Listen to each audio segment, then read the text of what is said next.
महाराज मेरी नस नस क्यों दुख है, महाराज मेरी नस नस क्यों दुख है। बेगम तेरी रात मारी से दुग्गी शायद तेरी नस चढ़ गई दीख है, इसीलिए तेरी नस दुख है, इसीलिए तेरी नस दुख है। अरे महाराज तुम्हारी आंखों में थोड़ी बहुत शर्म रही है या नहीं रही है? अपने मुंह से कुछ बोलने से पहले एक बार देख भी लिया करो तुम्हारे आगे पीछे कौन खड़ा है कौन नहीं खड़ा। जो मुंह में आ रहा है बोले जा रही हो बिना किसी को देखे। अरे बेगम इतनी नाराज क्यों हो रही हो? हम दोनों ही तो हैं इस कमरे में। तुम्हारे पीछे सेवक खड़ा है, तुम भूल गई होगा उसमें तुमने मदिरा मंगाई थी और तुम सेवक के सामने इतनी अपमानजनक बातें कर रही हो। अरे सेवक तेरी इतनी हिम्मत जो तुम मेरी और हमारी बेगम साहिबा की बातों को सुनेगा? अरे सुनेगा क्या, तूने तो सुन ली हमारी बातें। अब हमें मजबूरन तेरा सिर धड़ से कलम करवाना पड़ेगा। हम ये हरगिज नहीं चाहते कि रात हमने बेगम की दुग्गी बजाई है और ये बात किसी और को पता चले, तो इसीलिए सेवक तेरा सर हमें कलम करवाना पड़ेगा। तेरी तो जान आफत में आ गई इनकी बातों ने सुन के। अब कैसे अपनी जान बचाएगा तू? रानी साहिबा खड़ी हुई है और हमारी तलवार लेकर आई है, हम अभी इसकी गर्दन धड़ से अलग करते हैं। का महाराज मोते कह रहे हो हलवा लाने की, पर हलवा की तो तुमने मोते कही नहीं, तुमने तो मोते यूं कही के मदिरा ले गई हो। मेरे को आध घंटा पहले बता देते कि आपको हलवा बनवाना है तो मैं हलवा बनवा देता और आपको लिया था हलवा। अरे सेवक मैं तेरे से हलवा नहीं मांग रहा हूँ, मैं अपनी बेगम से कह रहा हूँ तलवार लाने के लिए। हाँ हलवा बनवा देता मैं तुमको, पर तुम एक बार मेरे को बताते तो सही। बुद्धि खराब क्यों कर रहा है तू सेवक? अब तू अपने महाराज का मूड खराब कर रहा है। ये बता तूने हमारी रानी साहिबा की दुग्गी वाली बात सुनी है या नहीं सुनी? ना महाराज हमारे पास ना एक भी भेड़ बकरिया। अगर हमारे पास भेड़ बकरिया होती तो मैं तुम्हारे पास काहे नौकरी करता। पहले हती हमारे पास भेड़ बकरिया, पर अब एक भी बकरिया ना है। तुम्हारे राजमहल से ही हमारा खर्चा पानी चल रहा है। तो अब मेरी बात समझ में ना आ रही का? मैं कुछ और बोल रहा हूँ और तू कुछ और बोल रहा हो, तो मेरी बात समझ में ना आ रही का? मैं क्या बोल रहा हूँ क्या ना बोल रहा हूँ? तेरे कान बहरे हैं का? महाराज जी कर क्या है मैं टट्टी, बिना टट्टी करे राजमहल में कैसे आ जाऊंगा मैं? अब तुम्हें सोचो मैं बिगड़ टट्टी करे आता और तुम मुझे मदिरा मंगाते और मुझे टट्टी लगी आती तो फिर मैं अपनी टट्टी संभालता या तुम्हारी मदिरा संभालता? बेगम मुझे लग रहा है हमारे सेवक के कान खराब हो गए हैं, इसको हमारी बातें समझ में नहीं आ रही हैं और मुझे लगता है इसको दुग्गी वाली बात भी समझ में नहीं आई है। मैं इतनी देर से आके सामने बकबक कर रहा हूँ, याकू एक बात तो मेरी पल्ले न पड़ी है, तो दुग्गी वाली बात कैसे पल्ले पड़ जाएगी? हाँ महाराज लग तो मेरे को भी ऐसा ही रहा है। सेवक हम तेरी सेवा से बहुत खुश हुए हैं। जी महाराज पियो तो सही में और ले आऊंगा मदिरा। आप पहले इस गिलास को तो खत्म करिए, मेरे पास अभी एक गिलास और है। और महाराज आज मुझे सुबह से कम सुनाई दे रहा है, अगर मैं तुम्हारी बातों का उल्टा जवाब दे रहा हूँ तो अपने सेवक को माफ करना। एक आध जवाब मादरचोद, तेन तो सगरे जवाब उल्टे सीधे दिए। सेवक हम तेरी ये सेवा को देखकर बहुत खुश हुए हैं। अरे तू इतनी सालों से हमको मदिरा पिला रहा है और ये सब देखकर हमको बहुत खुशी हुई है। महाराज तेरी सेवा पानी को देखकर बहुत खुश हुए हैं, तो इसलिए आज महाराज तेरे को पूरे 1000 सोने की मुद्रा देना चाहते हैं। का महाराज सच में 1000 सोने की मुद्रा है? मादरचोद यही चीजें तो देखना चाह रहा मैं तेरी है। नहीं भैरव आदमी भी इतने उल्टे सीधे जवाब न देगा जितना तू दे रहा है। महाराज जी का चूतिया बनाएगा तू? अरे महाराज के सामने बहरे होने का नाटक करता है। रानी साहिबा खड़ी हुई और मेरी तलवार लेकर आई है। महाराज माफ कर दो मेरे को, माफ कर दो। मैं आपकी दुग्गी वाली बात किसी को नहीं बताऊंगा। मूर्ख अब तेरे को कोई नहीं बता सकता। महाराज के साथ चालाकी? महाराज को क्या तू लंडूरा समझ रहा था? महाराज का चूतिया बनाने चला था तू सेवक? अरे महाराज मैं आपका चूतिया कैसे बना दूंगा? अरे आप तो महाराज हो, आपका चूतिया कोई कैसे बना सकता है? माफ कर दो महाराज, मेरे को माफ कर दो। हमारे महल में माफीनामा नहीं होता, और जो तूने महाराज और बेगम की बात सुनी है तो तेरे को जिंदा छोड़ने का तो कोई सवाल ही पैदा नहीं होता। महाराज अपने सेवक पर भरोसा कीजिए, मैं किसी को नहीं बताने वाला कि कल रात आपने महारानी की दुग्गी बजाई है। और महाराज इसमें इतनी गुस्से होने वाली बात कौन सी है? आपकी महारानी है तो आप महारानी के साथ कुछ भी कर सकते हो। आप महारानी की दुग्गी भी बजा सकते हो और जो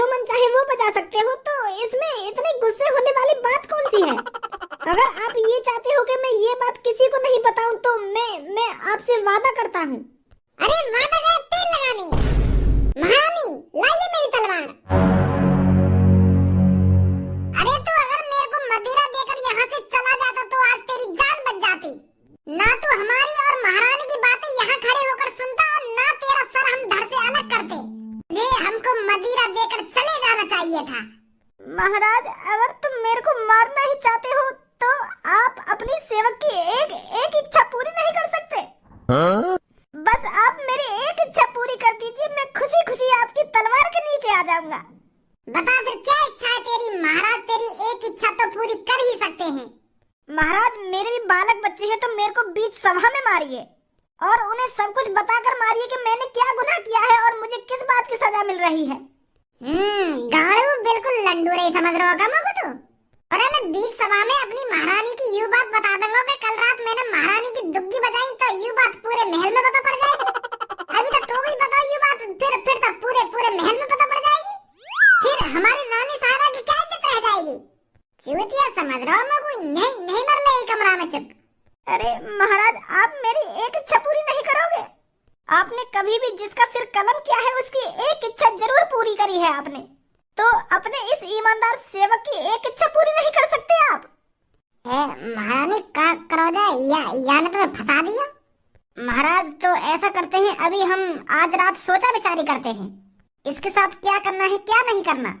अभी फिलहाल इसको कारावास के अंदर डलवा दीजिए। सैनिकों जल्दी यहाँ पर आओ और इस सेवक को कारावास के अंदर डाल दो।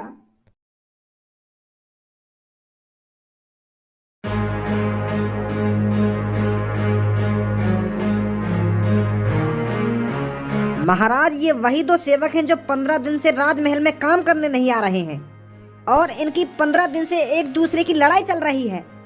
और महाराज, जिस बात पर इन दोनों की लड़ाई चल रही है ना, उस बात को सुनकर आप चौंक जाओगे। इनमें से काली मूंछ वाले का कहना है कि इसकी पत्नी का चक्कर इस बुड्ढे से चल रहा है। तो इसी बात को लेकर इन दोनों में 15 दिन से विवाद चल रहा है, इसलिए ये राजमहल में काम करने नहीं आ रहे हैं। तो महाराज, इनके बीच में जो विवाद चल रहा है उस विवाद को जल्दी दूर कीजिए ताकि ये जल्दी राजमहल में काम करने आए। क्या तुम्हें पता नहीं है जो इस राज्य में महाराज की सेवा नहीं करता है उसका इस राज्य में रहने का कोई हक नहीं है? इस राज्य में महाराज की सेवा सबसे बड़ी सेवा है और जो महाराज की सेवा को नकारता है पता है उसका अंजाम क्या होता है? 10 साल काल कोठरी की सजा। बताइए 15 दिन से राजमहल में आप क्यों नहीं आ रहे थे?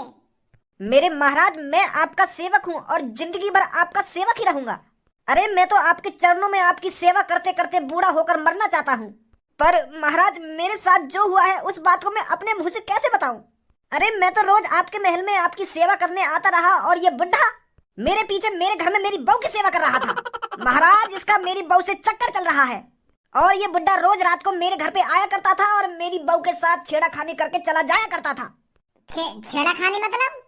छेड़ाखानी भी कई तरीका की होती है, जैसे किसी महिला का पल्लू खींचना या उसका हाथ पकड़ना या उसकी टांग पकड़ना। छेड़ाखानी बहुत तरीका की होती है। तो तू मेरे को ये बात बताना, छेड़ाखानी किस तरीका की थी? वो महाराज, मैं किस मुंह से बताऊं आपको? महाराज के सामने ज्यादा बकचोदी मत कर, साफ साफ बता क्या हुआ है? किस तरह की छेड़ाखानी हुई है तेरी बहू के साथ? इतना टाइम नहीं है मेरे पास जो तुम्हारी बातों को सुनता रहूं। बता जल्दी क्या हुआ है? महाराज, जब मैं राजमहल में काम करने आया करता था तो ये मेरे से पीछे मेरे घर पे जाता था और ये बुढ़ा मेरी बहू की दुग्गी बजाया करता था। अच्छा, तो दुग्गी का चक्कर है। कितनी बार तेरी बहू की दुग्गी बजाई है इसने? और तुझे क्यों लगता है ये तेरी बहू की दुग्गी बजा रहा है? क्या तूने अपनी बहू के साथ इसको कुछ गलत करते देखा है या बस अंदाजा ही लगा रहा है? क्या तुझे पक्का यकीन है ये तेरी बहू की दुग्गी बजा रहा था? अरे एक बार इस बुड्ढे की शक्ल तो देख ले, ये 80 साल का बुड्ढा है। 80 साल का बुड्ढा क्या तेरी बहू से इश्क लड़ाएगा?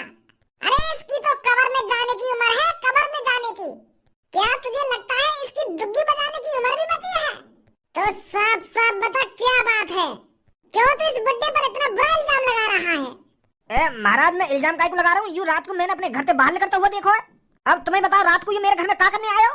मैं तो खराटे भर के सो रहा था और मेरी बहू और ये जाग रहे थे। तो आधी रात में मैं सो रहा था और ये और मेरी पत्नी जाग रहे थे, तो दुग्गी ही बाजी होगी ना बात टाइम पे।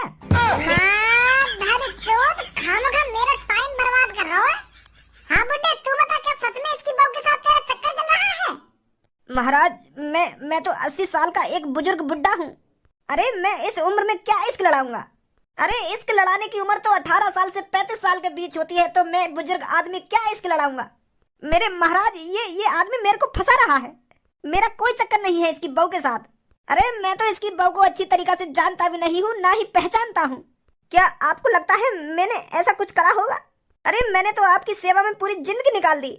क्या आपको लगता है आपका सेवक कभी ऐसा कर सकता है? शादी है गई तेरी?